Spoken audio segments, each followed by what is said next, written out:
All right, greetings, everyone. Good afternoon. Thank you for joining us today at the conference Freedom Has a Name, and it's called Ukraine. My name is Valerie Smyan, and I'm so honored to greet you here and welcome you here at the Rayburn House Office Building in the United States Capitol Complex in Washington, D.C. This is actually the place where voices of freedom have echoed for generations, and where today we raise our voices once more for a nation that embodies the very essence of courage and freedom, Ukraine. Today we gather not as Democrats, not as Republicans, not as members of one faith or another, but as people of conscience, united in our conviction that freedom is not negotiable, that sovereignty is sacred, and that the brave people of Ukraine must never stand alone. Over the next 3 hours, you will hear from members of the State Department and members of Ukrainian Parliament, rabbis and military leaders, humanitarians and advocates, all united by one simple truth: Ukraine's fight is a freedom's fight. It is our special honor for us today to acknowledge that veterans of Ukraine's war are present with us today in the room.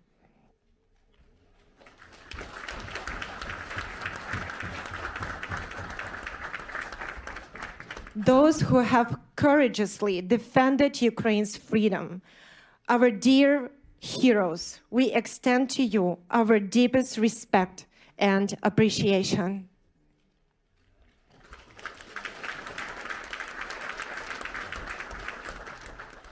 And this conference, Freedom Has a Name, and it's called Ukraine, is made possible through the vision and tireless work of Pastor Mark Burns, a globally recognized spiritual leader, a spiritual advisor to President Donald Trump, and the chairman of Spiritual Diplomats, a global initiative committed to leveraging moral authority and faith-based leadership to address the world's most pressing crisis. Pastor Mark Burns received Ukraine's Order of Merit Third Class from the President of Ukraine, Zelensky, in Sofia Square in Kyiv. Pastor Burns have been unwavering advocate for Ukraine, traveling to Ukraine, meeting with its leaders, and working tirelessly to ensure that America supports Ukraine in its fight for the very values upon which United States of America was founded. Ladies and gentlemen, it is my great honor to welcome Pastor Mark Burns.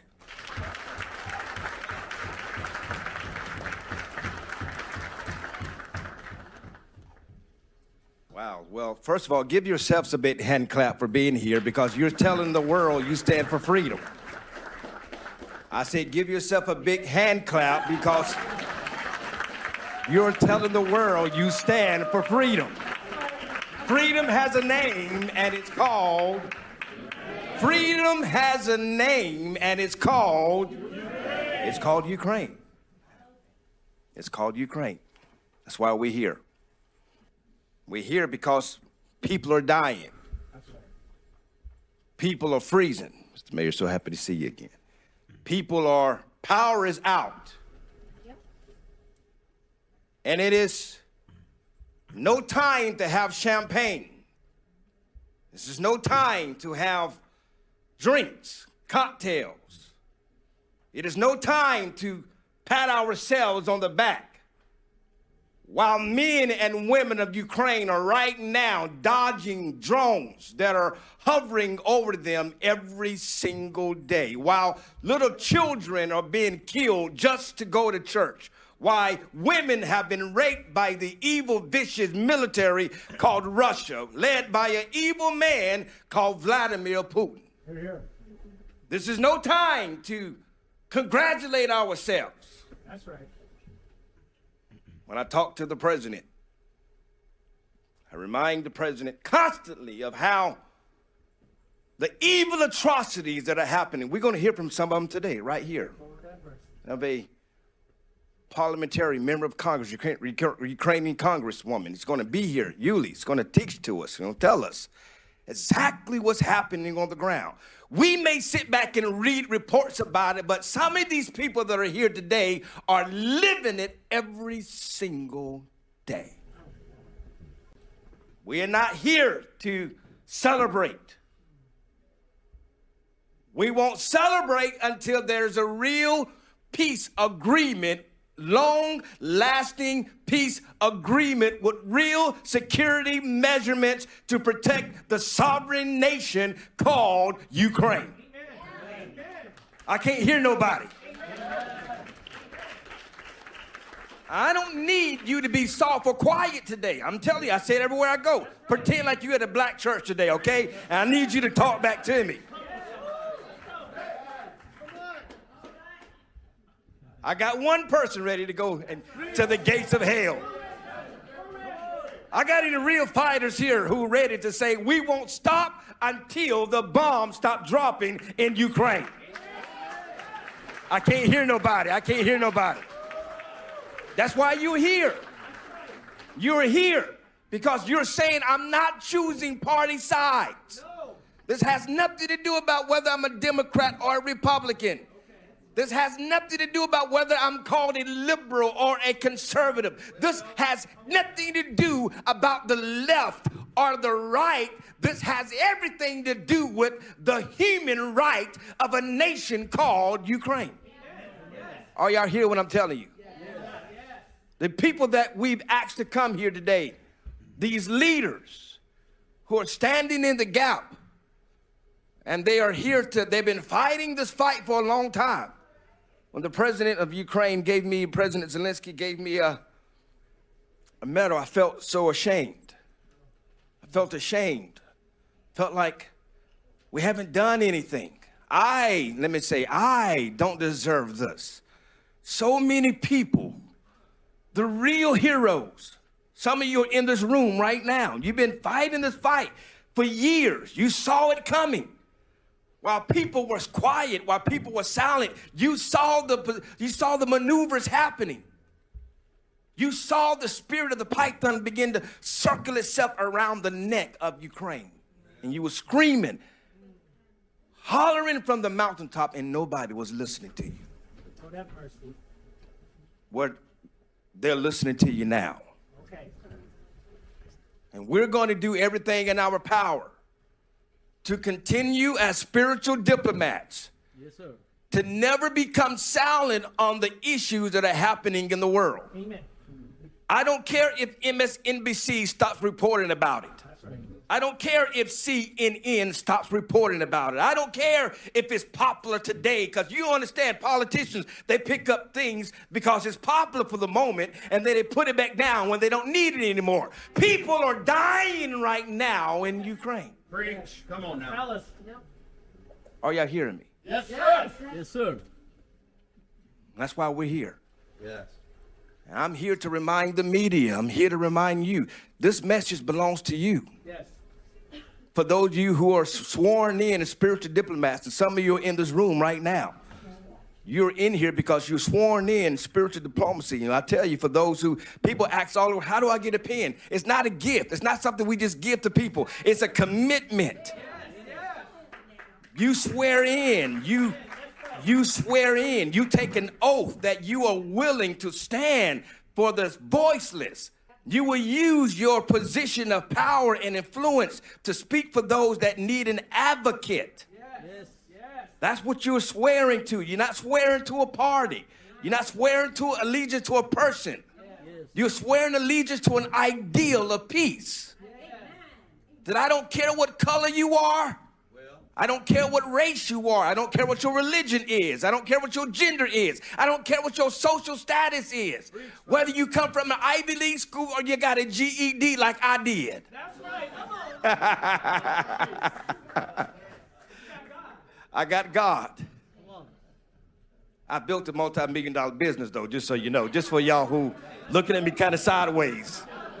Just so you know. Just so you know, God is faithful. God is good.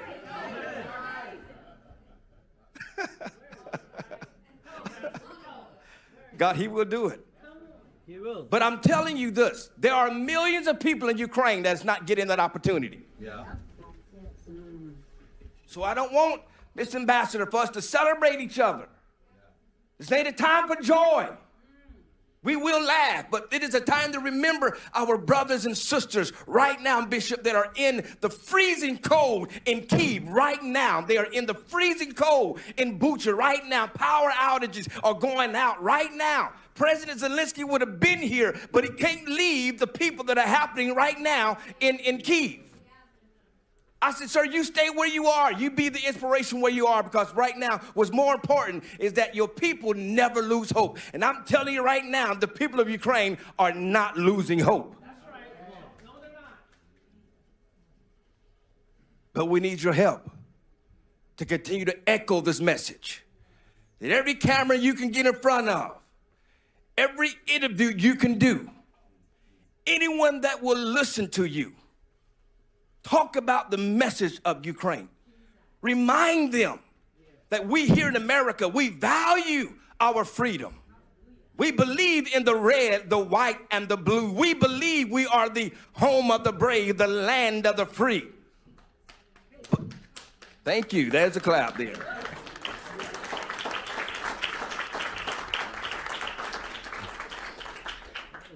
Miss Mi Young, God bless you. All the hard work you're doing for Korea. She's a true spiritual diplomat. Korea is under attack right now, and there's a lot that's happening right now. The Republic of Korea is happening right now. China, and you do understand that Russia and China are in league together. Yes, they are. Yes, they are. Yes, they are. They're trying to strengthen their influence. They're trying to strengthen their influence. That's why President Trump went after Venezuela. I don't care if you believe it or not or like it or not. He wants to stop China from buying Russian oil, from Venezuela to be selling Russian oil to Russia. The less we stop Russia from buying oil, the more we slow down their war machine. It's that simple. Yes. It frustrates me when I hear people, oh, Trump is just selling people out. Why in the world we just took Maduro out of Venezuela? Why are we going out to Greenland? I don't care about your politics. I'm talking about the facts.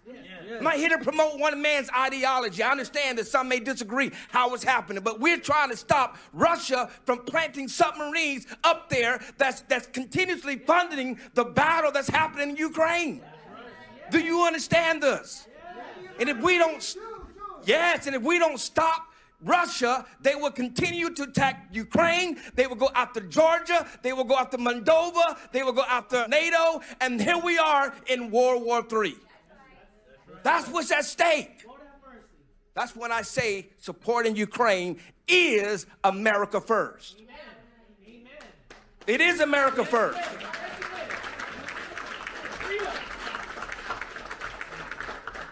Because if we don't stop them now, we will have to be forced to stop them with the American boys on the ground in Kyiv. No, Lord. No, Lord. The Baltic states, NATO. Are y'all listening to me? Yes, sir. This is bigger than some sermon. I'm not trying to give you no sermon. I'm trying to, for those who may not be educated, this was at stake. This is what's at stake. And many of you who are way more experts, Mr. Anderson, way more experts than I am. Mr. Michael, way more experts than I am. Been fighting this fight for a long time. And I pray that the information that they give you is to inspire you to constantly keep reminding why we are doing this, why we will not be silent, why we will never shut up, why we will continue to echo the message around the world. Why will we continue to remind you why we are making this fight, and why we're standing with Ukraine. And we're close. The president said to me a couple of days ago, we are very close. Literally said to me, he said, we almost got a deal. We almost got a deal. He said, we almost got a deal. But we're so close. Remind the people, we're very close. We're fighting hard. I don't care what it looks like on the news. Please hear me, my brothers and my sisters. And you are my brothers and my sisters. You are my brothers and my sisters. We may not agree with everything, but that's okay. That's okay. We don't have to agree on everything, but what we can agree on, we stand together. Are you hearing me? That's why spiritual diplomacy is working. Because it's together. It's a together action. It's a together action. You may look different from me. That's why I love all the spiritual diplomacy meetings. We just a bunch of rainbow people that come together. I love it. I love it. Come on, somebody say you love it, you love it, you love it. I love it. It's a rainbow of people that says, listen, we may disagree, we may not look the same, we may speak a different language, we may have a different social class, but in the end, we will all stand for something that all of us want, and it's a word called freedom. Somebody say yes to that. I could be a Jew and I want freedom. I could be a Muslim and I want freedom. I could be black and I want freedom. I could be white and want freedom. I could be female and desire freedom. I could be from a Christian and desire freedom. Are you hearing me? I could be from Africa and need freedom. It doesn't matter what race I am. It doesn't matter what color I am. It doesn't matter what my political affiliation is. Everybody that's alive on the green earth, we desire freedom. If you believe it, say yes to that. Freedom. Freedom. Yes, freedom. Freedom. And we got to remember Haiti, yes, Haiti, everyone, all of the country. Pakistan, yes. All of it, absolutely. Yes, freedom, that's right. Call it out, hell it out. That's what it was here for. Freedom. China needs freedom, yes. Iran needs freedom.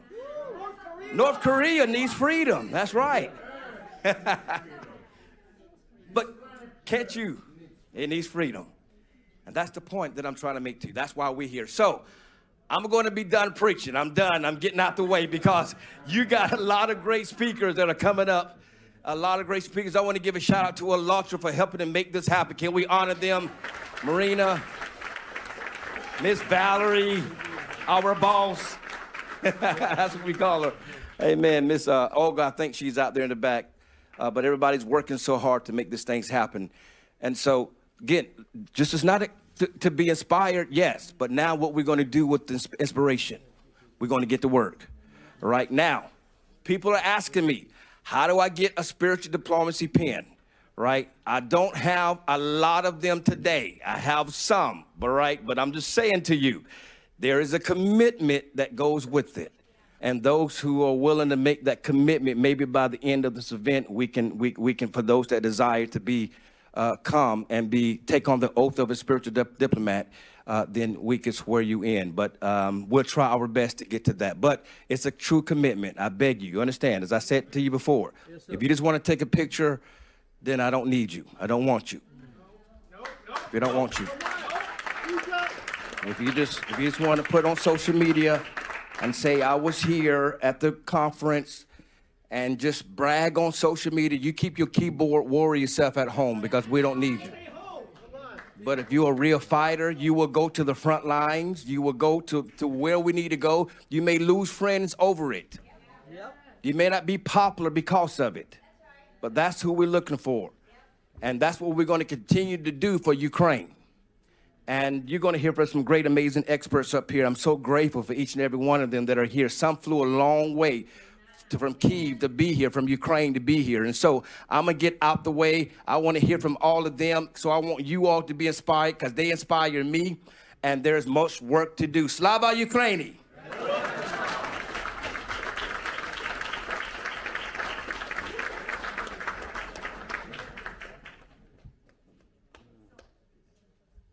So our next speaker brings a voice of ancient wisdom to the modern crisis facing Ukraine. Please help me welcome Rabbi Moshe Reuven Osman, Chief Rabbi of Kyiv and Ukraine.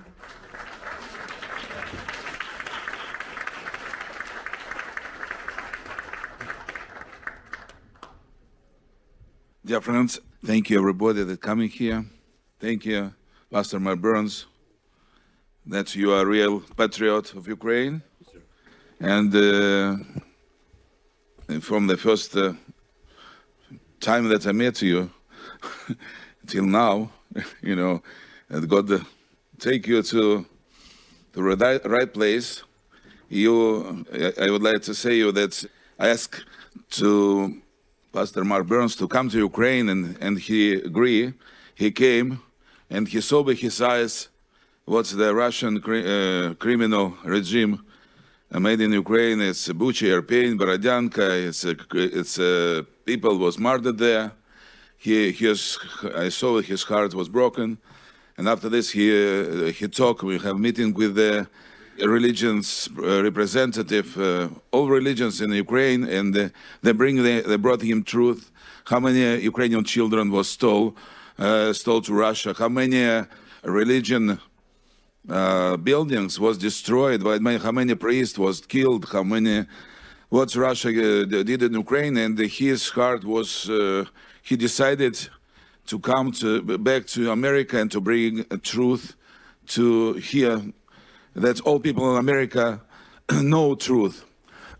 First of all, I would like to thank American people, and here in Congress, I would like to thank to Republicans and Democrats and President of the United States, Donald John Trump, for help that you stand with Ukraine. 4 years, terrible war. People died. Here, people died. I speak people, and they tired. It's, how long is the war? But you have to know that people in Ukraine, and they not only tired, they are every day under the shelling, under the attacks, and now I come from the Ukraine is freezing. Here is below 0 degrees. And people in Russia attacked the civil infrastructure, and people sitting in the buildings without heating, without light, without water, without an elevator work. And my volunteers come personally to the 20 floors to bring the old people water, to bring them food, to bring them warm clothes, and to evacuate people. When you see it, you understand immediately what is our prayer. I think people here, I was here today, it was prayer breakfast, people here pray, but now it's not enough. We have to pray, but when we see the people in the tragedy, we come them to save them. That's why I thank God that gave me opportunity to be in the right place in the right time. I'm from the first day of the war. I didn't left Ukraine. I could leave Ukraine, but I didn't left Ukraine. And I was a few times under the strong shelling and risked my life. And I proud that I knew volunteers and Christian volunteers that lost their lives in the beginning of the war, in the middle of the war, lost their lives to defend people. And thank the Ukrainian soldiers, heroic soldiers. That's the strong defense Ukraine that don't want to give up and to go to slavery, back to Soviet Union, back to Russia. I was born in Russia. I was born in Leningrad, as Putin was born, but he was KGB at that time. I was investigated by KGB, and that's why I know what's now the Russia. They say that would like to rebuild Soviet Union. And we as a Jewish people, we was in slavery in Egypt, slavery, and we escaped. God escaped us from Egypt, and Pharaoh wanted to take us back to Egypt, to slavery. The same thing that the Ukrainian people, the Russia, would like to take back them back to Soviet Union, to the slavery. They don't want. They want freedom, and the freedom name it has name, and it's called Ukraine. And and. I think it's General Budanov say, no? Yes, it's, yeah. General Budanov, now he's in negotiations, in a peace negotiation. And I would like to say a few words about Ukrainian children. And Pastor Mark Burns, remember that 20,000 then you see to the mass media, he usually say that 20,000 more, much more than 20,000 Ukrainian children they took to Russia, and they tried to that they forgot their identity, their culture, their language, their motherland. I as a Jewish people, I remember the story that Russia did in 1827. That was the law, Tsar law, to take the Jewish children to the army for 25 years, and they took them from their homes, and they took them to the army, and they did all of the Tsar, the Russian Tsar soldiers, that they will forget their home, their language, their history, their religion, and that's the same thing Russia do now to Ukrainian people. I think that everyone in the world can, he was born free. That's why everyone can choose here who is with a religion, who is what he wants to do, and where he wants to live, and which language to speak. That's why I think that we have to thank God that we together, all good people, will in the right side, and the excess of evil, I call it Iran regime, that's with God help Donald Trump, and America will destroy a regime in Iran, North Korea, Russia, and another countries that kill people, that kill own people, don't allow them to be freedom.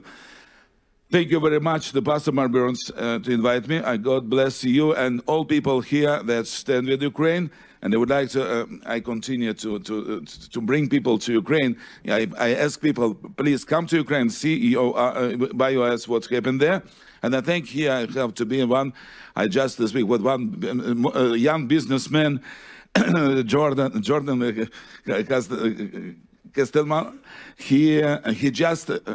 I asked him and come to Ukraine and just begin to invest to Ukraine, invest just $6 million and wants to bring $1 billion invest into Ukraine and pay Ukraine. I would thank him. And Jordan, come.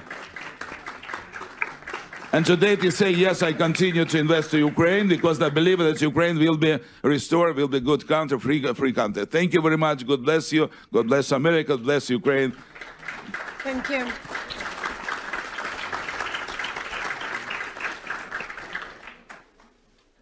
We are privileged to have with us a representative of the United States Department of State. Ladies and gentlemen, welcome Mr. Christopher Anderson, who serves as the Cultural Attaché in the United States Department of State. Hello, everyone. I feel a little nervous speaking after such a dynamic speaker. I am not a pastor. I'm a bureaucrat. I don't have the gift of gab that some people up here do. But I have been working on Ukraine since 2014 when I was there when Russia tried to claim to annex Crimea, and I have been there, and I've also worked on behalf of the U.S. government negotiating with the Russians where they tried to deny that Ukraine was a real country based on ridiculous claims about Polish nobility and ridiculous themes like that. I know how difficult it is to do this, and I know how tough the situation is. And in fact, I was just in Ukraine a couple of weeks ago with my boss, Assistant Secretary of State for Democracy, Human Rights and Labor, Riley Barnes. And we were there because we were trying to fulfill the president's commitment that we not forget these Ukrainian children and we bring them home. Yes. That's right. Yes. And we're approaching the fourth anniversary of Russia's full-scale invasion. But also, as I said, the war has been going on since 2014. And one of the most tragic aspects of the war is the systematic forced transfers and deportation of Ukrainian children. And when we were in Ukraine and we arrived on the holy day of Epiphany and we toured St. Michael's Church and we visited many faith leaders there, and they all told us the same thing. They were all praying for peace and they supported President Trump's efforts to bring a durable peace.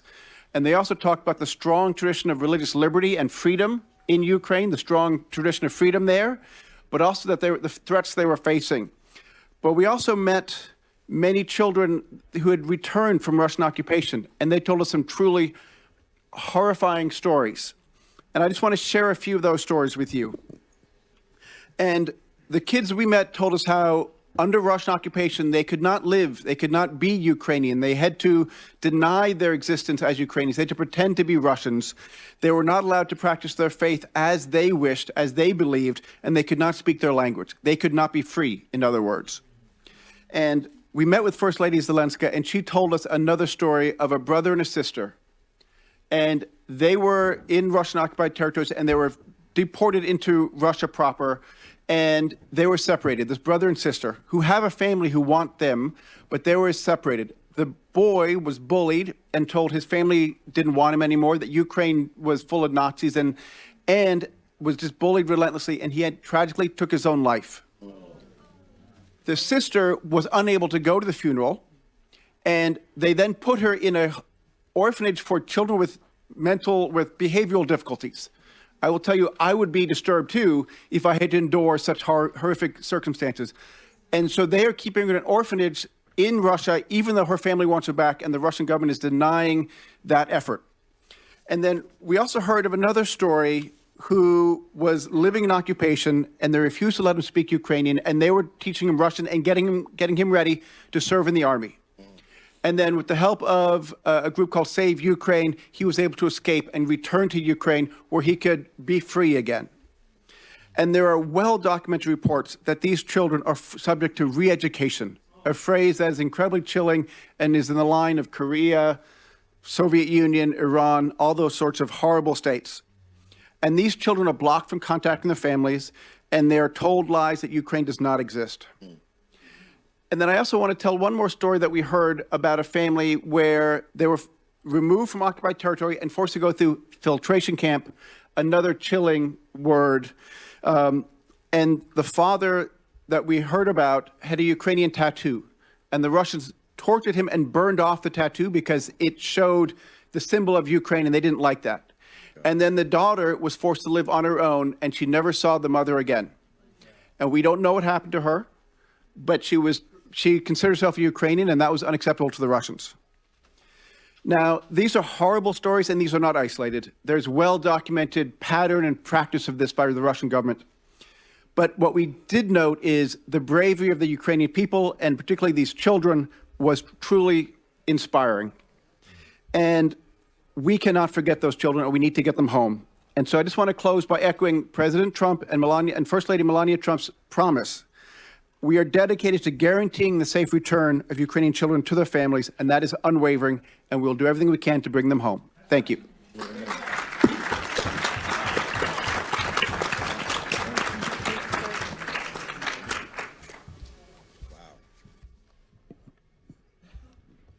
So now we turn to the voice from the front line of democracy, to a member of Ukrainian parliament. Please welcome a member of Parliament of Ukraine, Miss Yulia Yacek.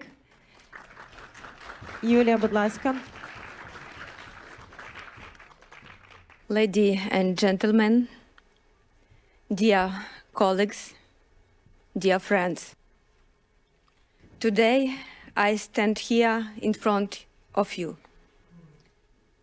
I am not only a speaker. I am a voice of millions Ukrainians. Friends, I prepared my speech in English with respect to you, so as to be a part of your community, and so that you would understand me. However, I decided to speak in Ukrainian precisely so that you could hear how our language sounds, so that you could hear vibrations of the Ukrainian heart and soul that Ukrainians are feeling right now. The big war in Ukraine has been going on for about 1,500 days. You see the news. You hear about how our cities are being bombed. You know how Ukrainian families are surviving in conditions of total cold, blackouts, and lack of water. But you no longer hear the voices of people from the occupation. People living in occupied Melitopol, Mariupol, Berdyansk, Tokmak, and my native Vasilivka that was occupied back in February 2022. I will tell you just a small story, one in a million, my own story of the war. I remember February 2022, the full-scale invasion, fierce battles, and the resistance of Ukrainian people to the enemy. It was fear, it was horror, it was shock.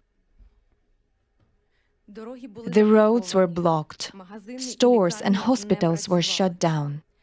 There was no electricity, water, heat, or even communication.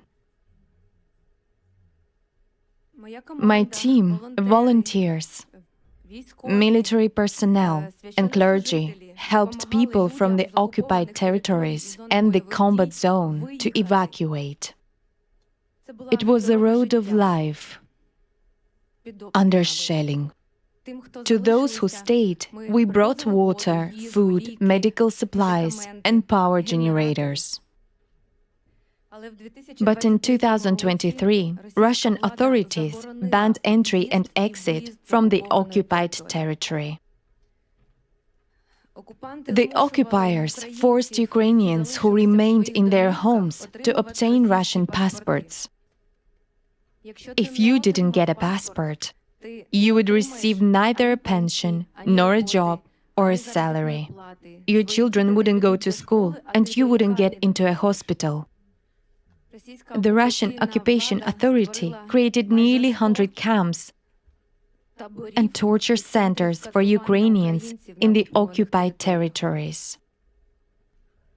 They shot entire families for having a Ukrainian flag on the balcony. They subjected military families to searches and torture, examined their phones, and ransacked their homes. They took away housing from those who left the occupied territories. They nationalized it. The Russian military used Ukrainian civilians as targets to learn to pilot drones on them and arrange safaris on elderly people. Rape was turned into a weapon not only against women, but also against children and even men. Torment, torture, starvation, electric shocks, broken bones, and even death have become the favorite pastimes of the Russian military. Almost 80% of civilian infrastructure, hospitals, and schools were destroyed and haven't been rebuilt to this day. In schools, they force children to sing the Russian national anthem and impose a new history, where Ukraine is the enemy and Russia is the liberator.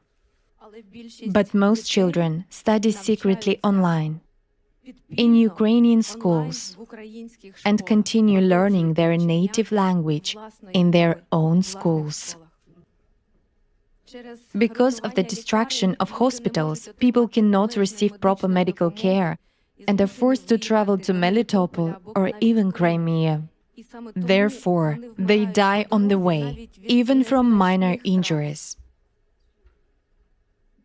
Tens of thousands of Ukrainian children were abducted and brought to the territory of the Russian Federation illegally.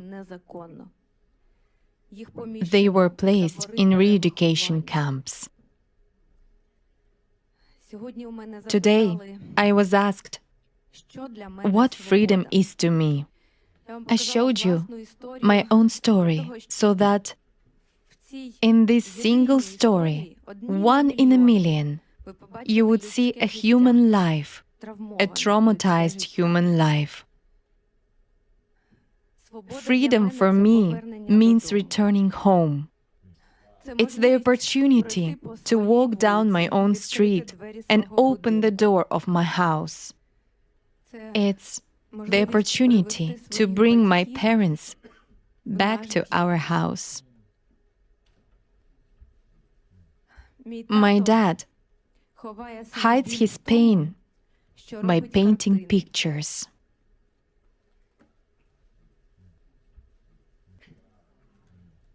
I'd like to present this painting to you. This is the Ukrainian Bereginya, created by my dad. He is 73 years old.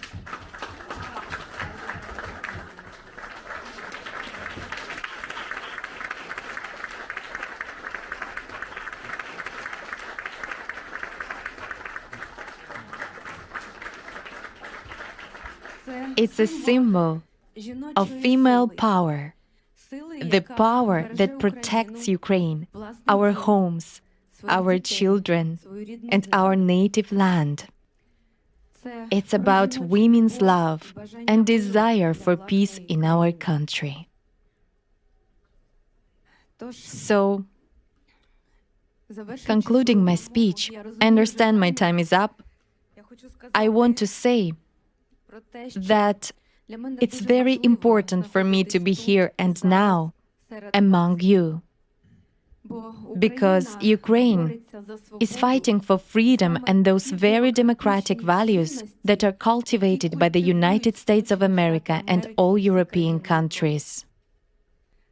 For freedom, for truth, for life.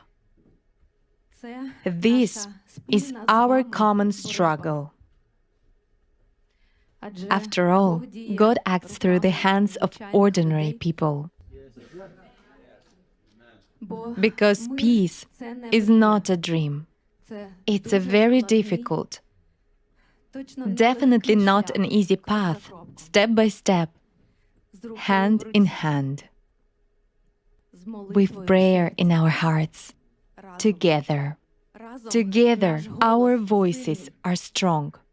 In God, we trust. Amen.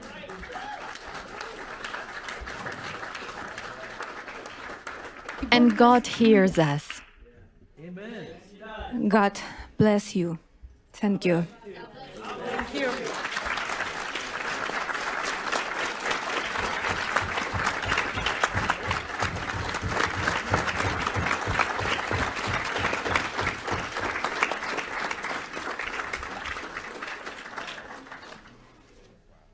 Taking this opportunity, I will steal 5 more minutes. I'd like to convey gratitude from the Ukrainian Parliament, from the Verkhovna Rada of Ukraine, to Pastor Mark Burns for his sincere Ukrainian soul and big Ukrainian heart.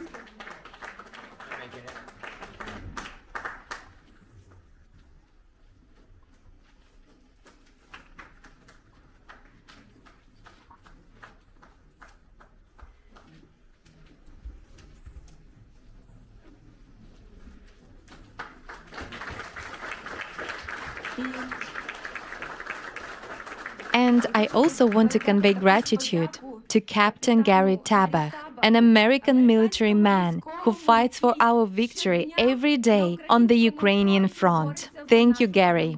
He's a great friend of Ukraine.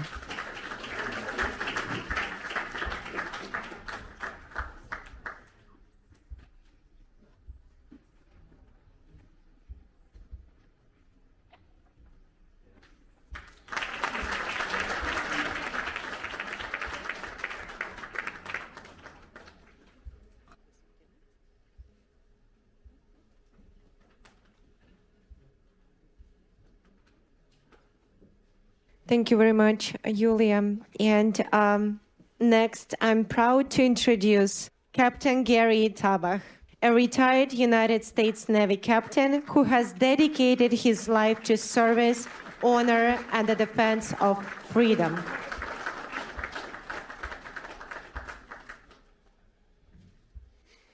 Thank you. Yes, there are 2 things I like to talk about: leadership and myself. So, my parents took me out of evil empire when I was a teenager, and I came to the United States. Those of you who are grabbing phones to call ICE, please relax. I am a legal immigrant.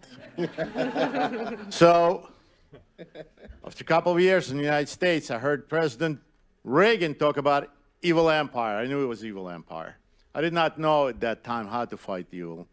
I only knew that it was evil and I had to fight it. The only way as a teenager I knew how to fight is to join the best, the largest nuclear navy in the world. And I joined the United States Navy, and 26 years later I said, wait, is this over? It was over. In 2014, my best buddy died.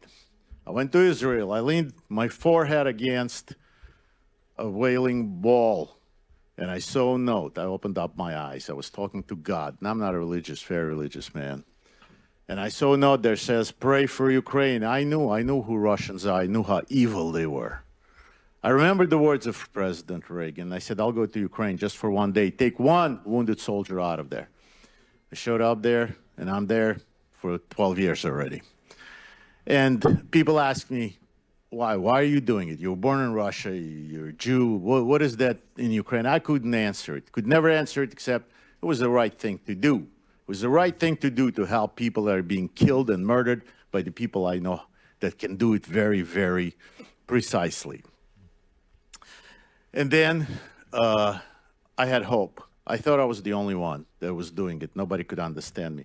Then I had hope when President Trump became a president and started to fight evil too. Then he left, and I was discouraged, but I stayed in Ukraine. Then he came back, and I said, God gave us a third choice. If we're going to screw this one up, God is not going to give us another choice. 3 strikes and out. And I wanted to go to his inauguration. That's all I wanted to do. And a good, old chief rabbi of Ukraine says, you're going to go with me to his inauguration. And I went to his inauguration. It was a great thing that ever happened in my life. Then he took me to the Pierce School, where the people were giving speeches, you know, peace, love, peace, you know, and everybody was sitting there, you know. But the crowd was kind of like yours, all kinds of people from all over the world. And then this black man gets up and he delivers a speech. And everybody wakes up and the whole room is going. And I said, that's leadership. That is leadership. When the whole crowd is crying, laughing at the same time, and he's leading them anywhere he wants to. That's leadership. And I wanted to shake this man's hand. And I wanted to give him my challenge coin. But the crowd was so big, they were crowding him all over the place. And I shook his hand. The rabbi, good old rabbi, took me by hand, says, let's go. And I shook his hand and said, thank you for your service. And somebody pushed me away, and that's it. That was all over. Then one night, the rabbi calls me and says, come to Anatevka. I'm like, oy vey, I got to go to Anatevka. It's cold, it's curfew. We're going to pray, we're going to do tefillin, we're going to do all this, eat kosher food. And all so I showed up. The rabbi said I should show up. In a cold room, it's sirens, it's bombings. And in the morning I wake up, it's cold, and I see these 2 little ladies in the hallway, American ladies. And they go, good morning, yeah. What they're doing here in the middle of this war and doing this. And always they hear, Captain! And I turn around, and here he is, standing there with their arms. He says, Captain, it's good to see you. He remembered me. He hugs me, and I'm like, what is this black dude from some Carolinas doing in Ukraine? What does he has to do with Ukraine? It's beyond me. I have no idea. Then we go to places of atrocities. He goes, and this is before cameras. This is before Ukrainians start giving him medals and there were cameras. It's just us, right? Right, April? She was a witness there. Veronica, right? It was you girls were there, ladies. You were there. And freezing, because I kept thinking they have no insulation on them and it's cold. And I see this leadership there. He's talking to old babushkas, to the kids, to everyone. There is no show. It's sincere. It's deep. And this is where I get my answer, because I ask him, what the hell are you doing here? What do you have to do with Ukraine?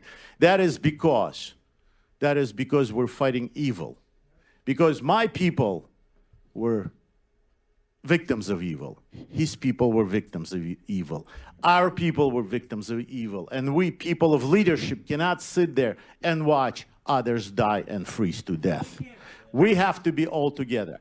We have to rally together. We have to rally around our leaders, around our national leader, around our world leader, President Trump, and around our spiritual leaders, Rabbi Osman, and around our total leader, altogether leader, Pastor Burns. And somebody says, and I think Malcolm Luther King, that you quote so often, said it too.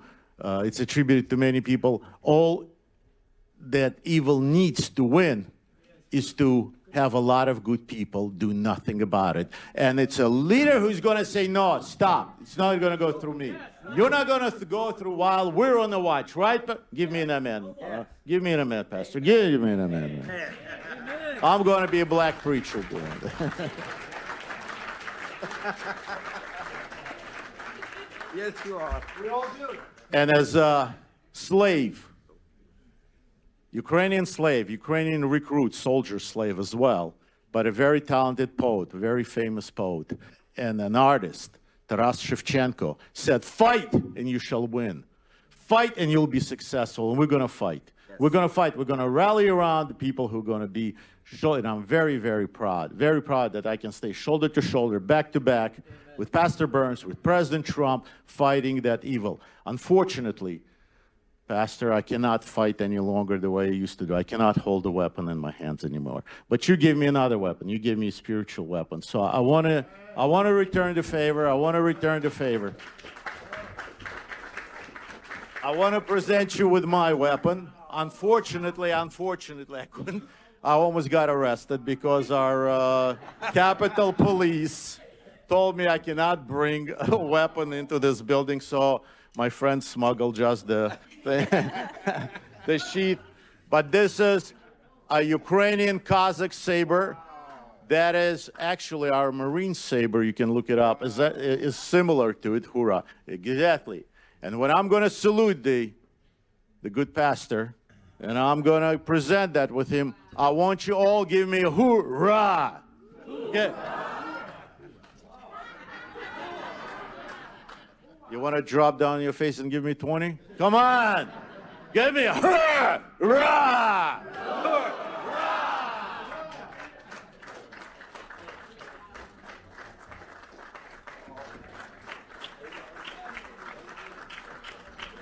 Your prayers. I want you to pray for Brother Gary here because he's been considered for the next U.S. ambassador to Ukraine. So let's keep him in prayer. Amen. Let's keep him in prayer.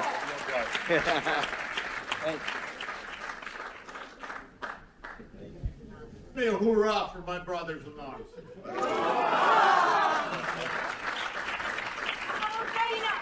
Героям слава. Now it is my pleasure to introduce our next speaker, Ms. Marina Ovtsinova, the president of ALLATRA International Public Movement, a global risk strategy specialist who has studied in Harvard Kennedy School of Government and Harvard Law School. Amen. Wow. Good day, dear friends.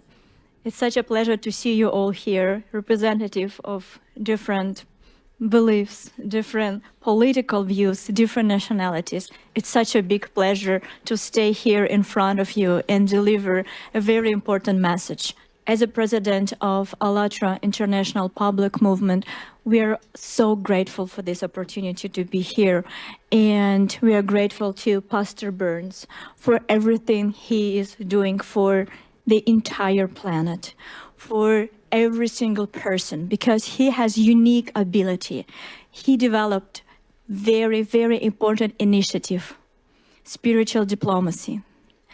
And this initiative can go through all walls, go through borders, and can unite people of different political views, different religion, different social status, because it focuses on the very, very important and fundamental issues: freedom, human dignity, and peace. Yes. And thank you so much, Pastor Burns, for your dedication, your love to Ukraine, for your support to the Ukrainian people in the darkest of time. Without your support, we will not be able to be where we are.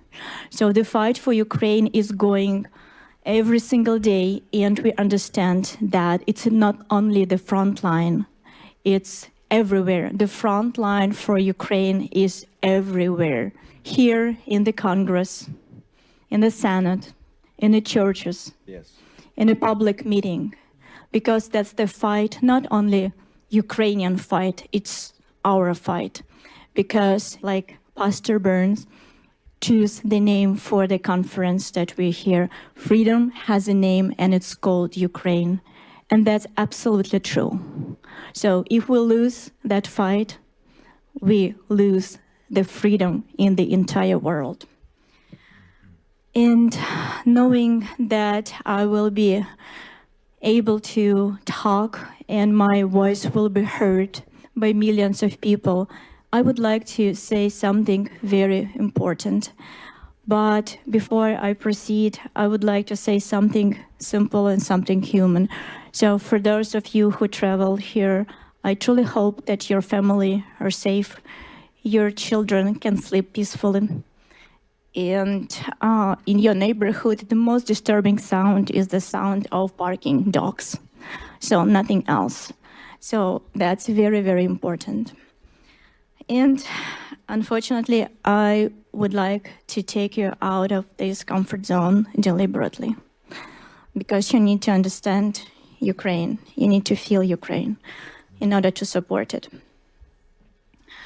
So after the Russian missile strike on the night of 18th on the Ukrainian city of Chernobyl, rescue workers pulled a woman from the rubble of the residential home. And as they were pulling her out, she was tearfully, desperately pleading with the rescue workers. And you will never guess what she was asking them. When they tried to help her, through pain and tears,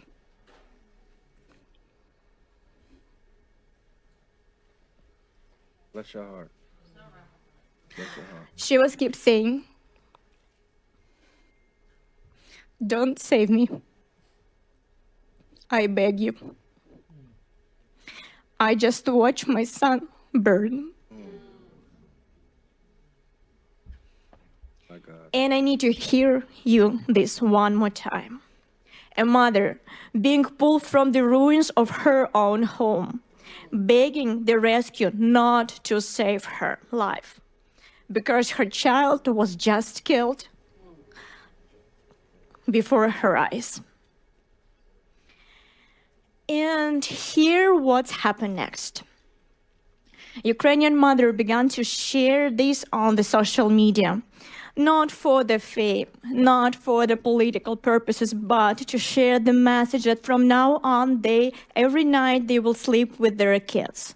Not because to keep them warm, because it's extremely cold in Ukraine, but only because if the missile will strike or drone strikes their home, their body will protect their child, and they will do everything possible in order to protect their children.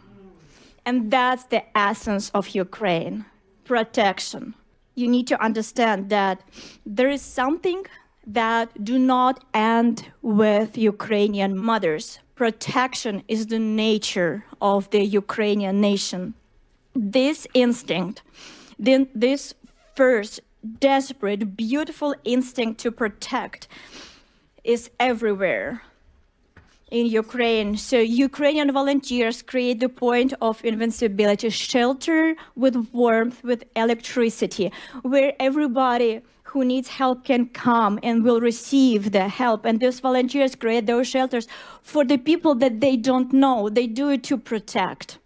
Ukrainian medics run towards explosion, not away from it, but towards, and they do it to protect people that are affected right now. Ukrainian teachers, they educate children in the basement, in the metro station.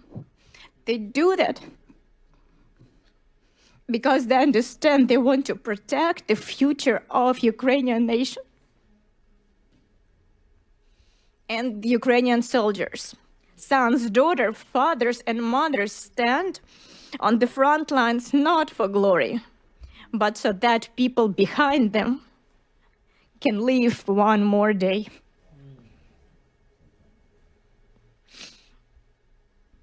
And they do that to protect. To protect millions of Ukraine, millions of decisions every single day, and these decisions are to protect a neighbor, a stranger, a child that they never seen before. And here, what you need to understand about the protection. And you need to hear this. Millions of Ukrainians, millions of heroes right now are protecting not just Ukraine. They are protecting freedom itself. The very idea of freedom, the precious, fragile, but infinitely valuable idea that free people have the right to choose their own future. Yes. And behind the tragedies and the pain of all Ukrainians stands not merely a terrorist state, Russia. Behind it stands a specific individual, a war criminal who has fancied himself a god, Vladimir Putin. He uses mass terror against civilians as the matter of policy, and this is his method. He kills the people of Ukraine to achieve the goals he desires. And like Pastor Burns said today, and if this method employed by tyrant who holds the nuclear launch button is rewarded, can you imagine the kind of world we will be forced to live in? The kind of world the United States would face, the world our children will inherit. That's why Ukrainians support their freedom, their fight. And that's not a charity. It is deterrence. Yes. It's a strengthening security, stability, and the resilience of democratic institutions. It is reducing the chance that American troops will face a larger war later. Because dictators doesn't stop when they succeed. They stop only when we stop them. And this is exactly why today all of Ukraine organizes itself around one word: to protect. Protect their own people and the entire free world. And this is precisely why Russian propaganda works so aggressively to flip reality, claiming that Ukraine is not worth it, that Ukraine is weak, that Ukraine is hopeless. Because if you believe this propaganda, you will turn away from Ukraine. And when you turn away, what happens? Russian terror wins quietly.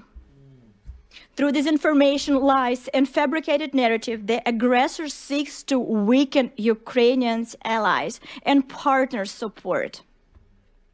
And this is why Russian information terrorism is not a secondary concern. It is another frontier of this hybrid war. Russia wages war not only with missiles, it wages war with lies. And these lies operate across Europe, across America, and to our great sorrow, even within Ukraine itself. And I know that not from hearsay. Our organization, ALLATRA, has been helping Ukraine since 2014.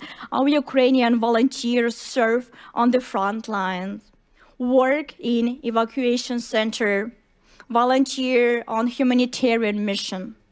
They do this quietly, without advertisement, without banners, but they're there because they need to save Ukrainian people, their people.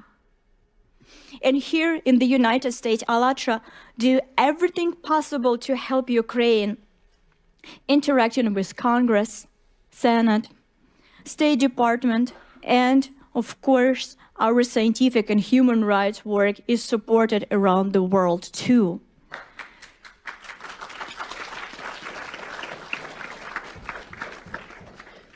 But do you know which is the only country in the world that has banned ALLATRA?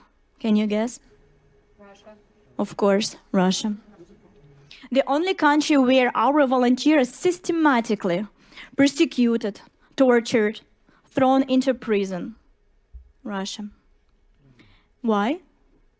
Because we speak the truth about Putin's Nazi regime, because we speak the truth about the threat of the Siberian plume, which they want hide from an entire world, and because we support Ukraine. And this about that. The Kremlin considers us such a big threat that it launched full-scale persecution against us. Seeking to remove strong players from the board, Kremlin agents around the world spread lies about our organization. They call us pro-Russian sect. Absurd? Yes, it is. But unfortunately, absurdity, that is work. And because if you open the internet today, Ukrainian media, European media, you will find articles calling ALLATRA pro-Russian. The very same organization that Russia has banned and destroying. The very same organization whose volunteers sitting in jail and being subject to torture in Russian prison. And this false narrative is being spread by FSB agent. This is a documented fact. In 2024, a report presented in Washington exposed the method and tactic of Russian disinformation. It was prepared with the participants of American and international experts, as well as officials of Security Service of Ukraine and the Office of the Prosecutor General of Ukraine. The report directly named agent of Russian informational influence network in Ukraine who organized disinformation campaigns and criminal prosecution against ALLATRA. The report identifies Irina Krymenovska, a Ukrainian citizen, as an agent of Russian influence. Beyond our organization, she attempted to discredit Ukrainian religious scholars who were defending Ukrainian spiritual independence from Moscow, and to lobby pro-Russian policies into Ukrainian legislation.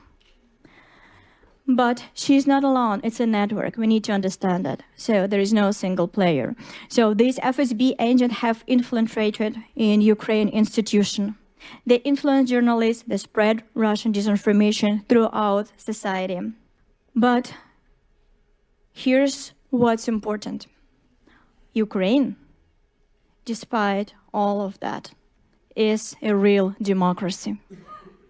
And in this democracy, just a few days ago, the national police officially recognized us, ALLATRA, as the victim of illegal attempt to destroy our organization. So, yes. Congratulations, yes. Thank you. And you need to understand that despite such difficult times, democracy in Ukraine works.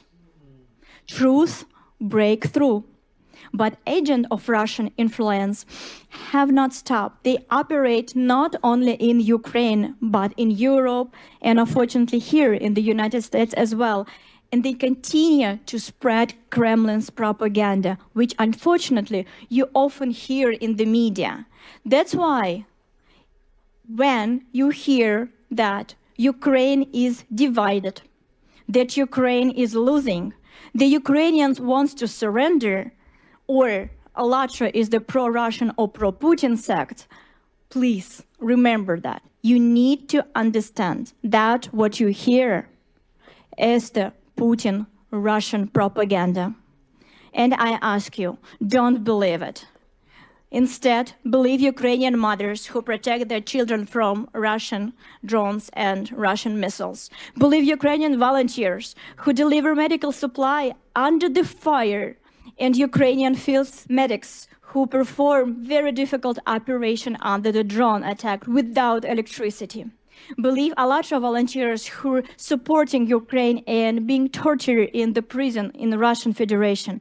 Believe the Ukrainian defenders on the front lines who share effort, literally sparing no part of their bodies, their very lives, every day bravely defend our rights, yours and mine, to live in the free and civilized world where tyranny has no place. Because this is what Ukraine is: brave, free, honest. Ukraine is people held together not by fear, but by mutual support, not by propaganda, but by truth, not by hatred, but by the responsibility for one another. Ukraine is the people driven by a pure, noble instinct to protect the innocent, to protect human life, to protect the good. So, how can we stop Russian information warfare? Only with truth. We can expose it. We can forge a path to the truth by not believing the lies and by acting for Ukrainians' benefits. And we, ALLATRA, have been doing that since 2014. We do this under fire, under torture, under slander, and we will continue to do this. And we will do it around the world, here in the United States, in Europe, and in any country we go.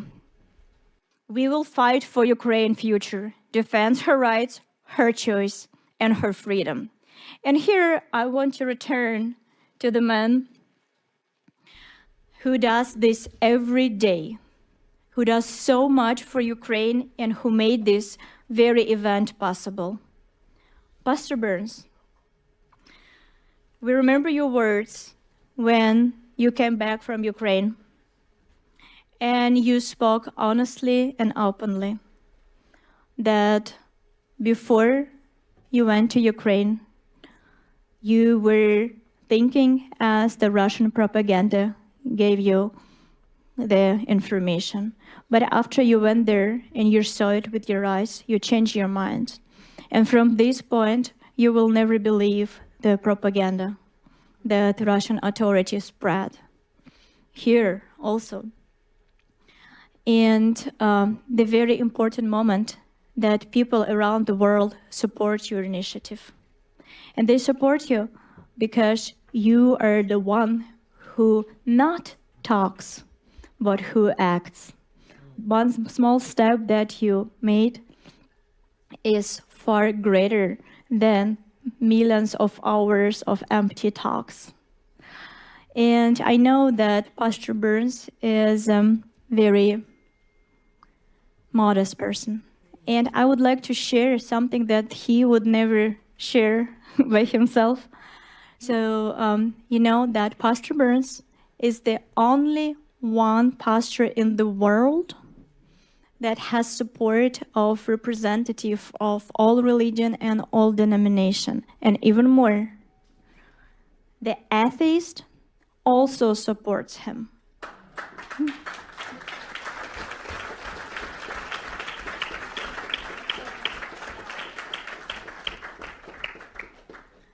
People believe in Pastor Burns because of his action, because he is doing more than he is saying. And this is very important. And every time when he starts the Spiritual Diplomacy Conference, he said, if you're here for a picture, I don't need you. That's right. And this is very, very important. So that's why people follow Pastor Burns. And like he said today, it's the action. It's not only having the pin here. So we need to act.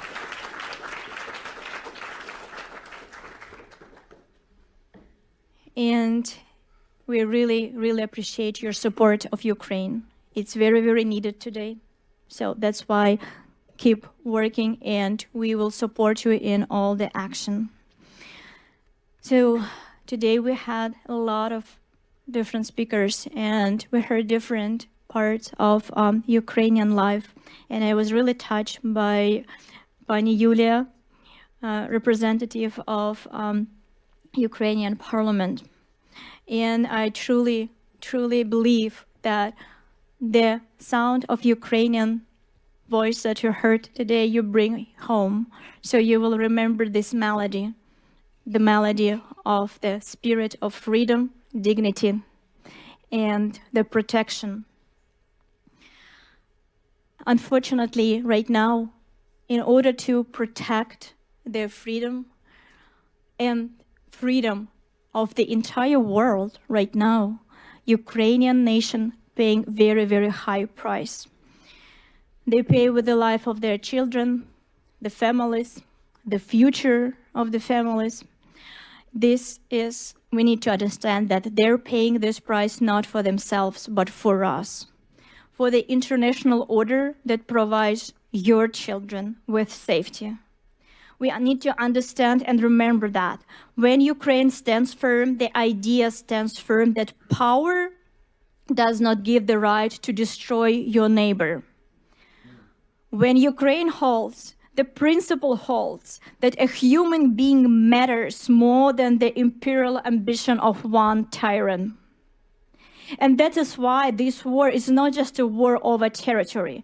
It's a war over what the world will be. A world where freedom matters, a world where the power and ambition of one tyrant decides everything.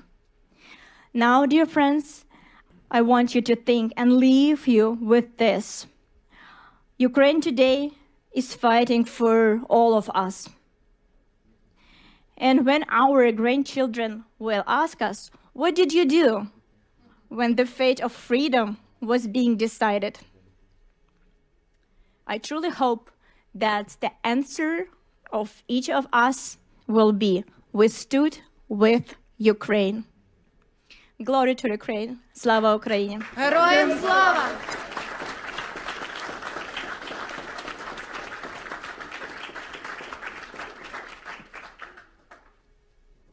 Now we are asked to join us for a minute of silence to honor those who gave their lives in Ukraine for a free future for all of us. Please, 1 minute of silence.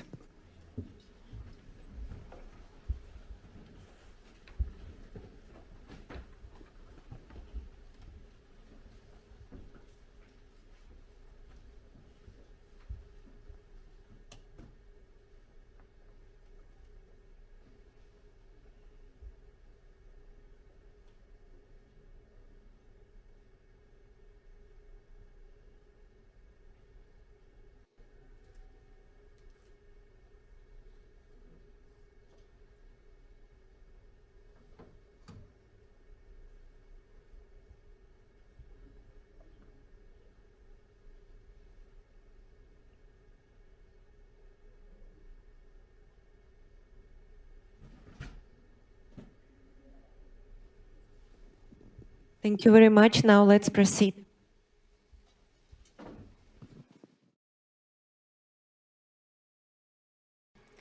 Help me to welcome our next speaker, Mr. Pavlo Frolov, a member of the Parliament of Ukraine, where he has advocated for the protection of Ukrainian refugee rights, ensuring that displaced Ukrainians receive the support and legal protection they need and deserve.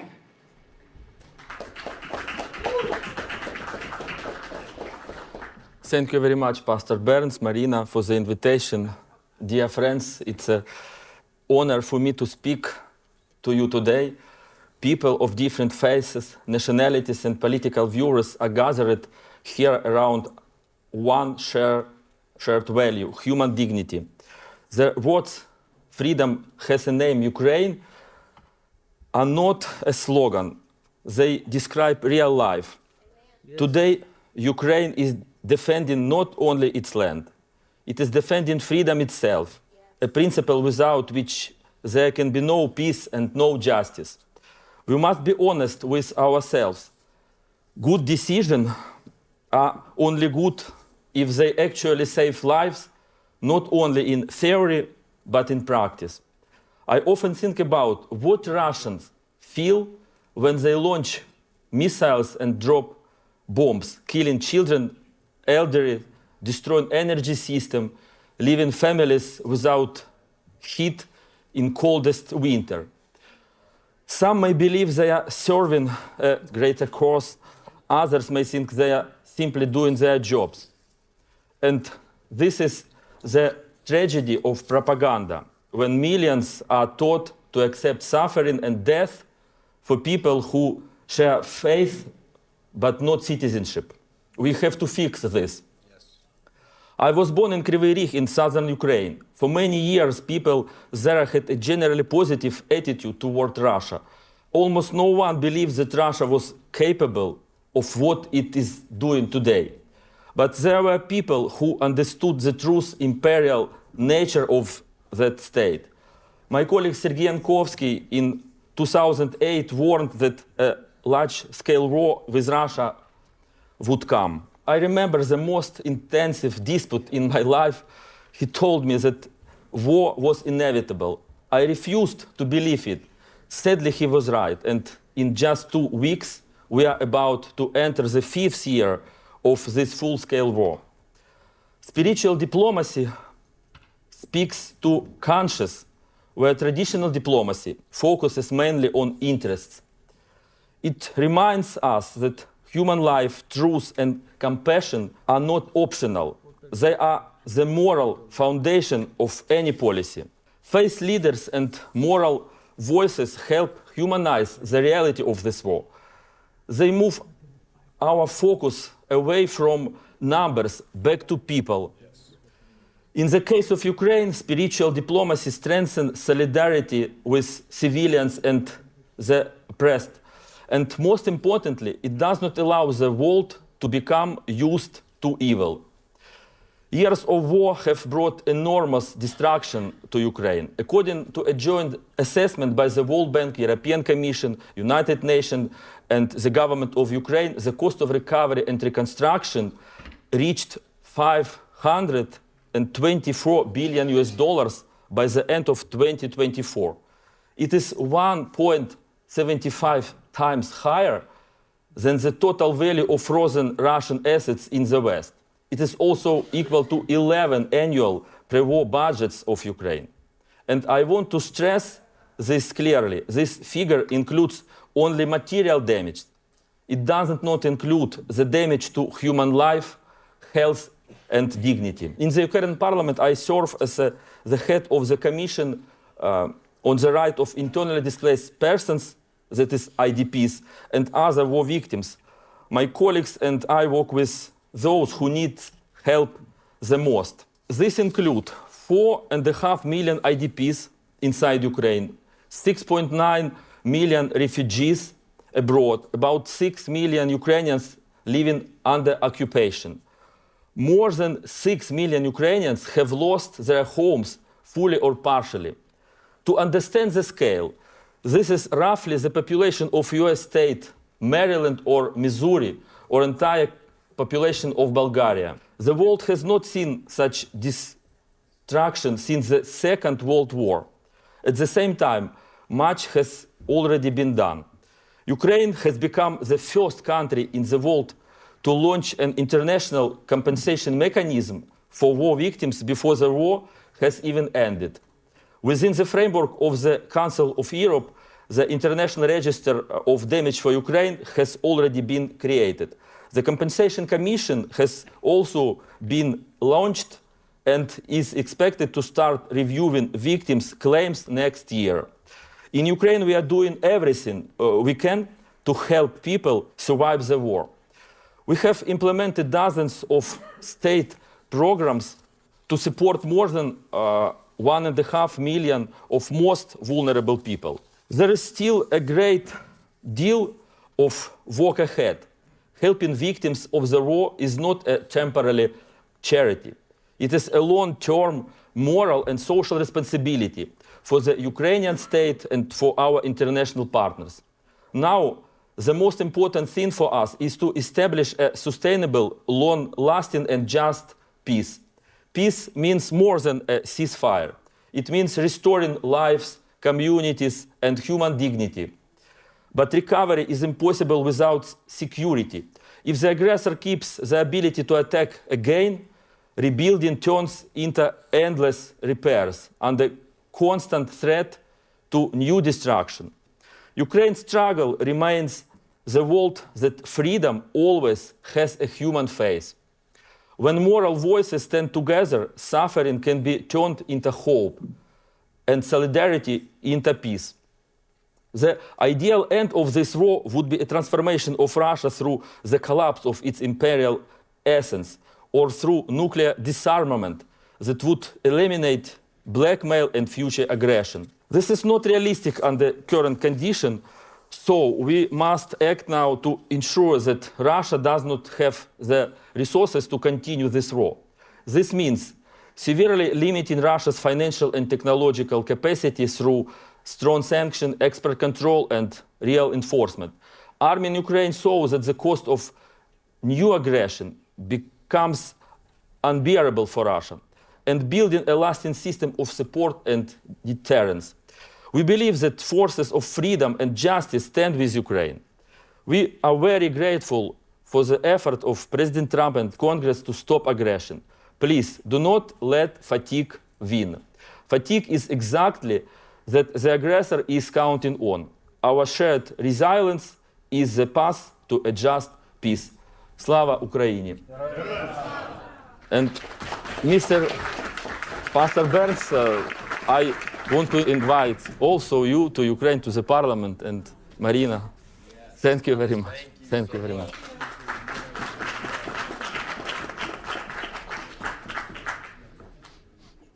Our next speaker is Vitaly Orlov, co-founder of Ukrainian Week in Washington, D.C., and coordinator of the prayer movement Intercessors for Ukraine. Thank you, dear friends. Thank you, Pastor Burns, for invitation.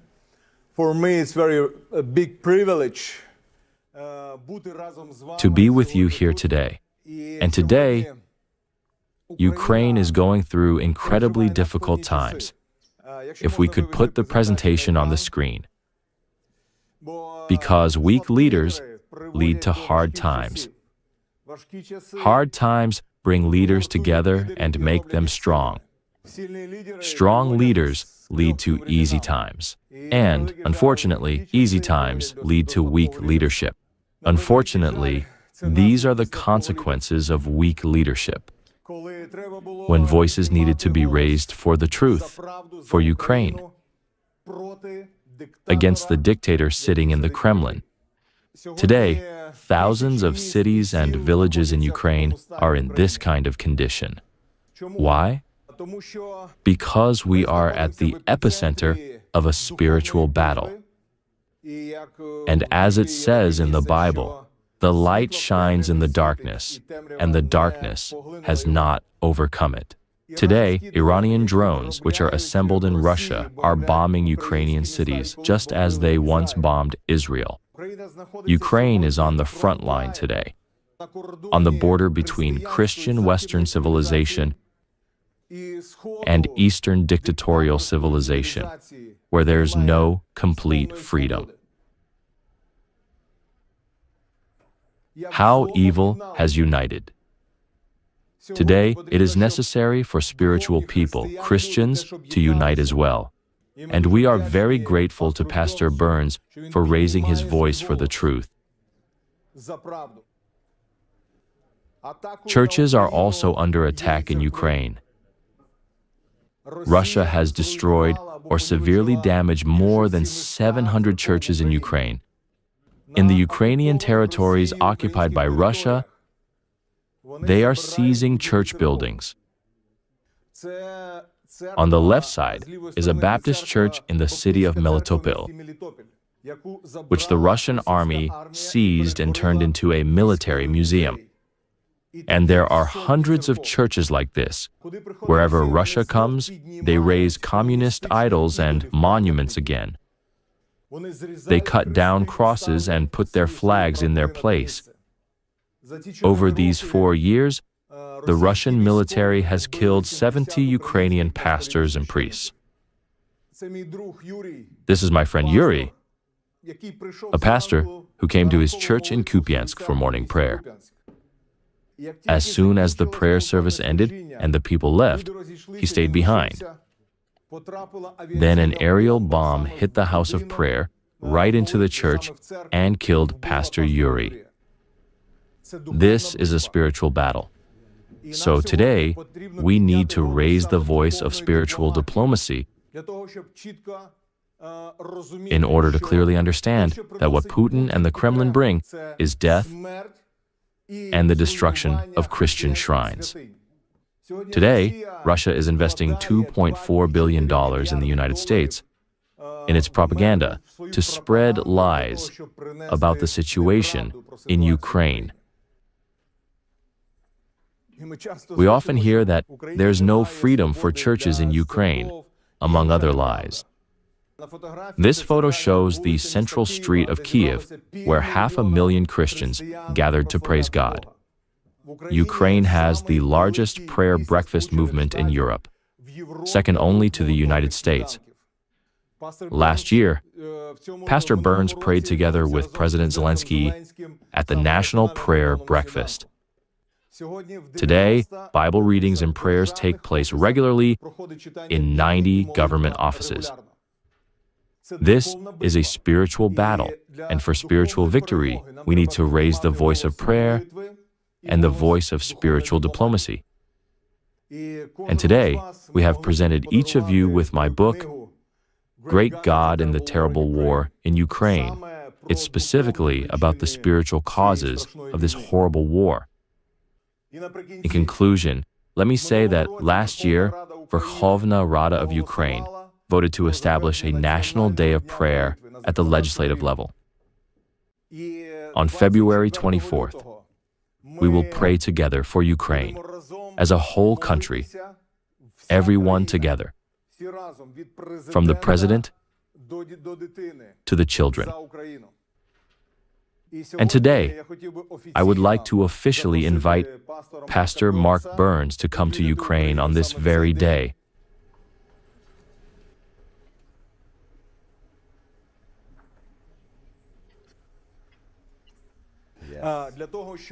To pray with the President of Ukraine in the morning.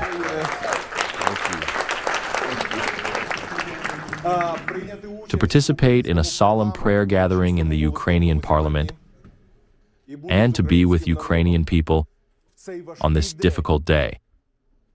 Why is it difficult? Because on that day, the full-scale war and invasion began. Pastor Burns, thank you sincerely for what you are doing for Ukraine, and we invite you again and again to visit Ukraine for special events. Amen. Welcome. Welcome, brother. Thank you. Thank you. Slava Ukraine. Now I would like to invite Mr. Artem Saulyak, an interpreter from Ukraine, and Petro Voloshenko to the podium.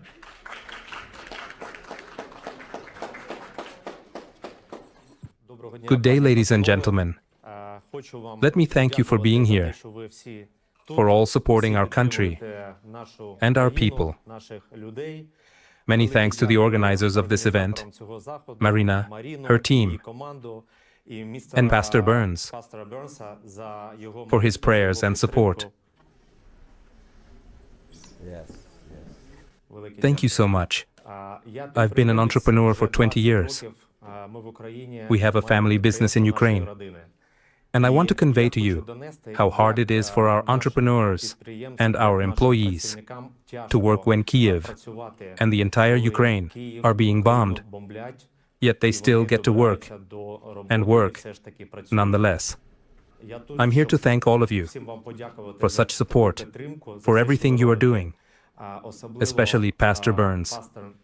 This is very important because our nation, our people, feel this deeply. This is incredibly important. Pastor Burns, we would like to present a gift to you from our people, from Ukraine. This gift was made at our factory by our craftsmen in our family business. This is a unique ergonomic chair.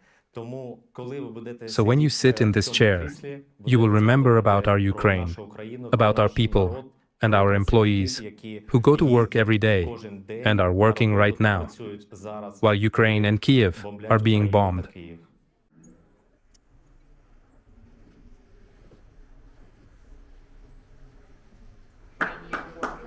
Wow!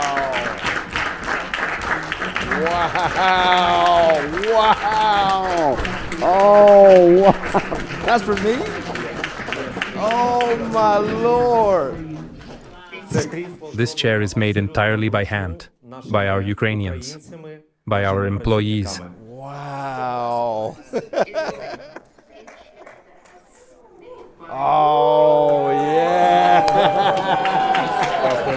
Thank you so I much. really appreciate it. Thank you for your help, for your support, our country. Wow. This is very, very important. I'm so humbled. Thank Thank you. you. Oh. Wow. I don't know what to say. Wow. This is amazing. Wow. How you feel? I think President Trump is going to be real jealous when he sees us. Every time you sit in this chair, think of Ukraine. Yes, of Ukraine. God bless you all. Thank you so much. Wow. Woo. That is amazing. Thank you. Once again, a big thank you to you all. Have a good day.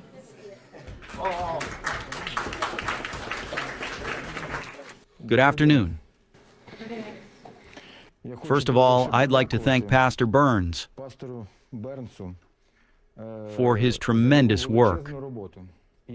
I know of no other pastor in the world who has fought so hard for Ukraine and its freedom.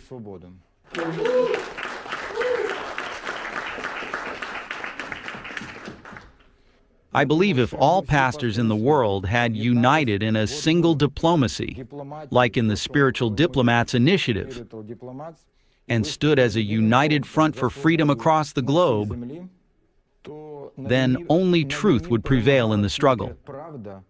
There would never be wars, and people and children would not be dying. Once again, I want to thank everyone present, and above all, Pastor Burns for his work. He is a true energizer who inspires us to keep fighting and to continue the struggle until the victory of Ukraine and the truth. God bless you. Thank you. Our next speaker is Mykola Kuleba. Actually, among the greatest crimes, of Russia's war against Ukraine has been as you've heard already today, was the abduction of Ukrainian children. Turned from their families, taken to Russia, and subject to forced adoption and re-education. And this is the crime against humanity, a crime against innocence itself. And our next speaker has dedicated himself to bringing these children home. Welcome, Mr. Mykola Kuleba, who is CEO and co-founder of Save Ukraine, an organization working tirelessly to locate, recover, and reunite abducted Ukrainian children with their families.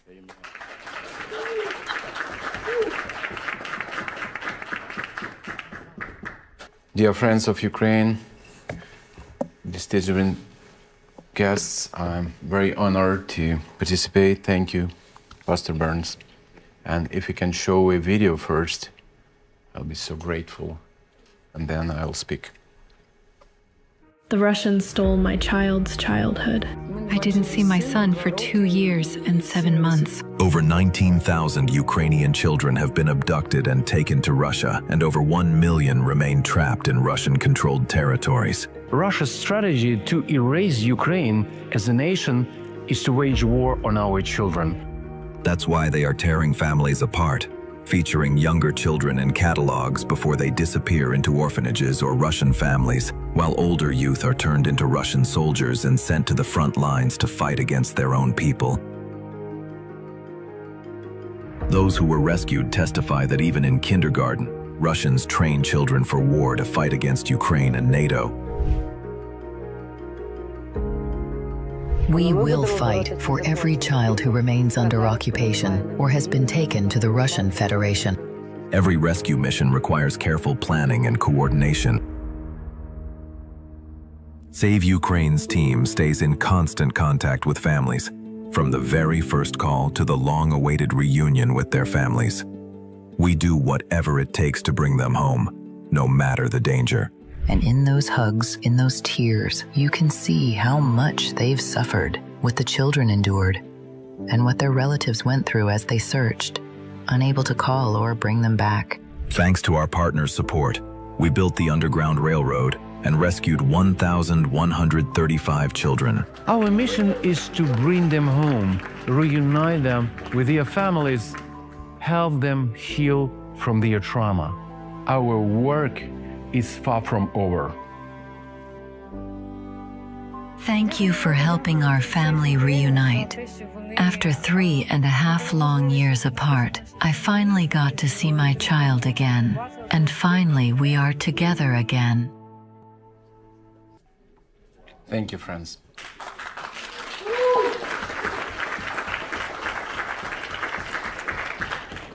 And as you heard, Save Ukraine for today rescued 1,141 kids and from Russia and temporary occupied territories. And today we are bringing witness to one of the gravest crimes in our century: the systematic abduction, trafficking, and militarization of Ukrainian children by the Russian Federation. Our children continue to suffer a biblical scale plague inflicted by a modern-day Pharaoh. So imagine your child walking into school in your country and being told you may no longer speak your language, only Russian. Your American name or your country's name is forbidden. From today, you will raise a Russian flag, swear loyalty to Russia and Putin, and study from books that say that your country never existed. From today, you are told that you have to believe not in God, but in our leader named Putin. And we just rescued last week one boy who told us that every day his school teacher told him, "We want to kill all Americans in the name of Jesus." Imagine teachers wearing that speaking your child's native language is extremism. And imagine your child being sent to a summer camp where they crawl under barbed wire, through grenades, and are taught that you, their own family, are the enemy.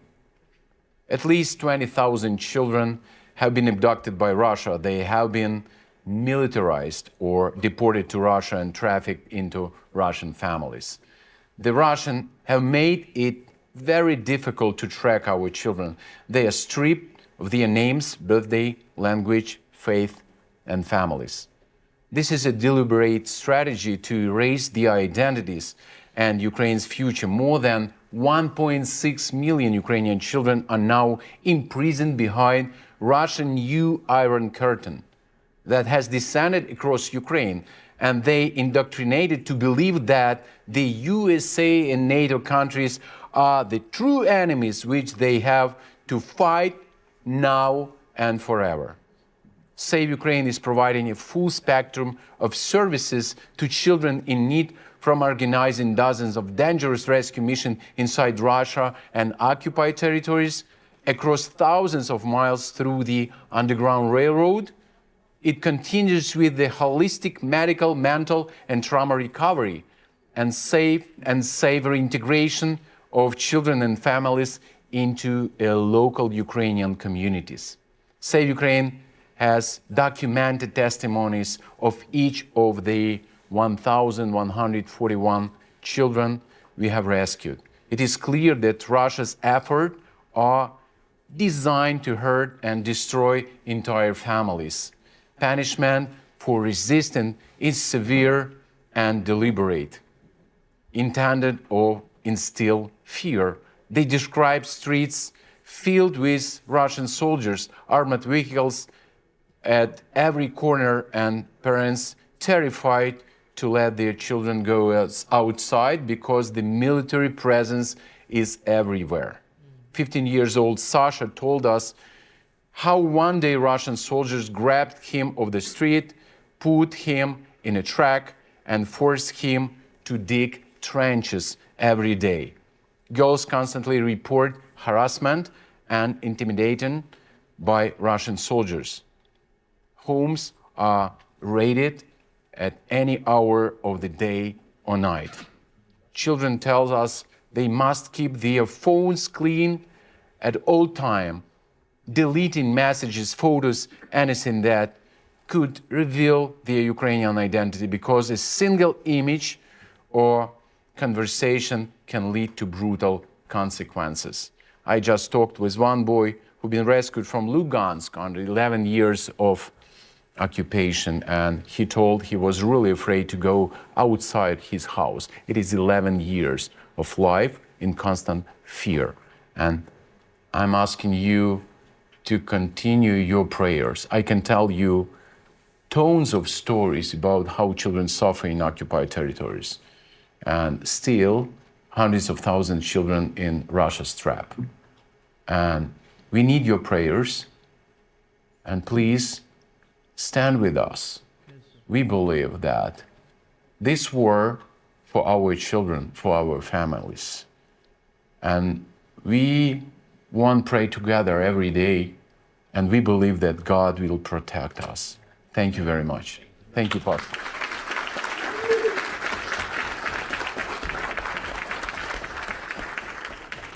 Thank you very much. Our next speaker is Detective Kedrick Schriepner. Please welcome to the podium.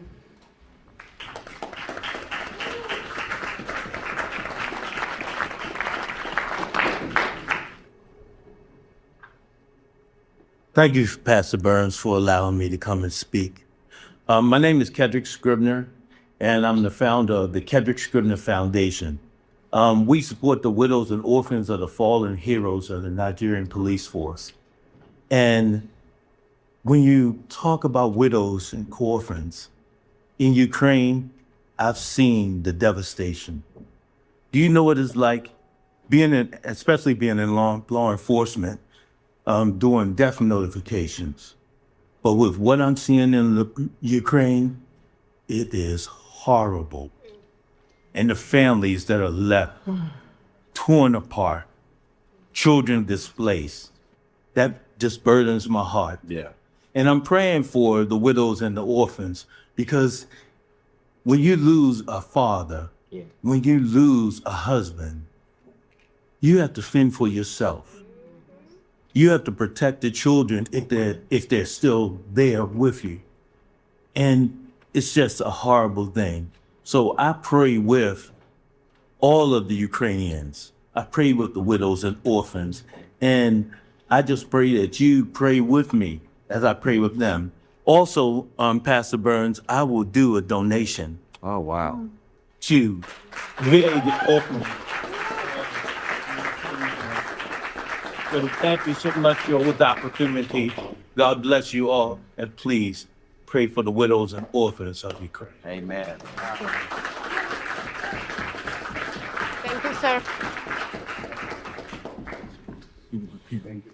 Thank you so much. And now, to send us forth with purpose and with fire, I invite back to the stage the man whose vision made this day possible. Thank you.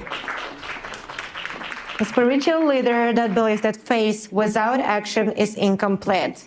So please welcome to the stage Pastor Mark Burns. Thank you so much. Well, first of all, thank you. I promise you we won't be long. Thank you so much. Give yourself a big hand clap for being advocates for Ukraine.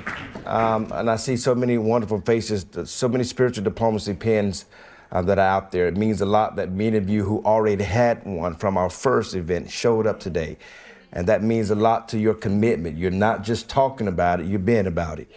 There's so much work to be done. I know we're going to be leading delegations to Ukraine, and we'll be reaching out to all of you to come and be a part. We're getting ready for Pakistan. Again, as I said the last time, we're going to be asking you to come out.